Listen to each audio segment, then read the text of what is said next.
obtenir le statut d'une société et la liste de ses actionnaires. Je n'ai pas cherché à le faire, donc je ne l'avais pas. Mais je pense qu'il y a quand même un certain nombre de fausses informations mensongères qu'il faut relever. La première, c'est que vous avez dit que Wassem est une société minière et à ce titre n'est pas éligible au statut de la zone franche. Ce n'est pas vrai.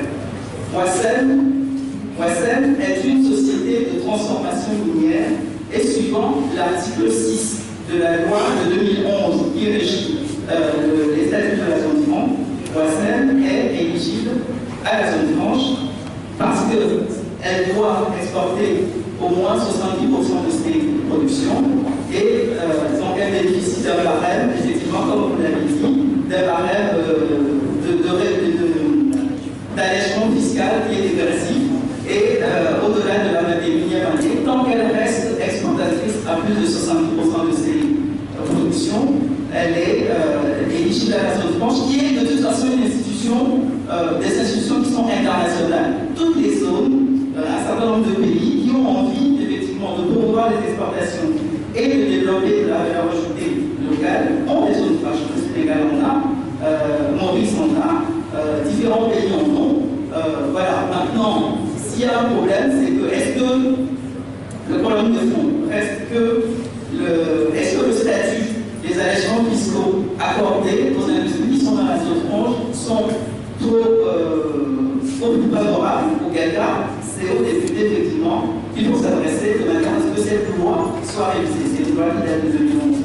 Deuxième élément que je voudrais relever également, c'est donc, pour revenir toujours à cette histoire d'exportation, le calcaire n'est pas extrait de la mine.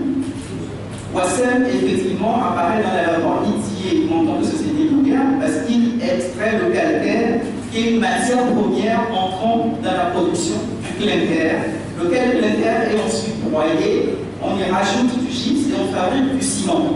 Donc c'est toute une chaîne de valeur ajoutée que cette société développe. Bon. 91-92, si ma mémoire est bonne, parce que STS, qui était une société d'État, était tombée en faillite. Il y a un Américain qui est venu qui s'appelle Moore, si ma mémoire est bonne, qui a repris, et au bout de 6 mois, Moore est parti avec la caisse.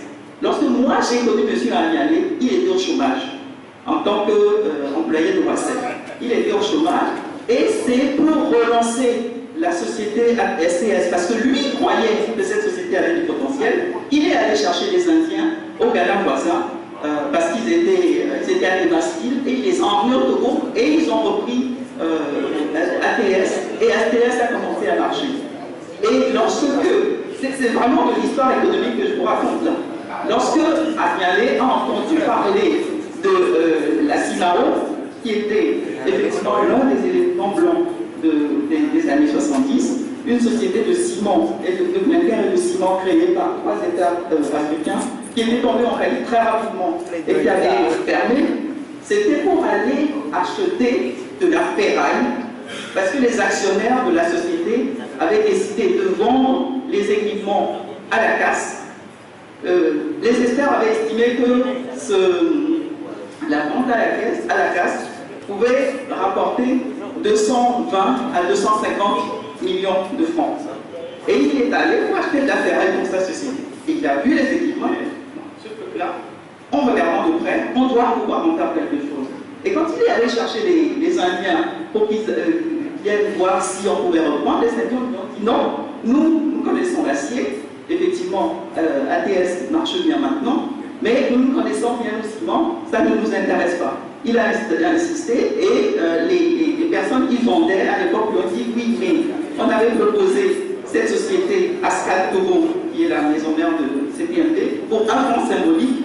Ça n'en ont pas voulu parce que cette société ne peut jamais faire des bénéfices, c'est une société qui ne peut pas être rentable.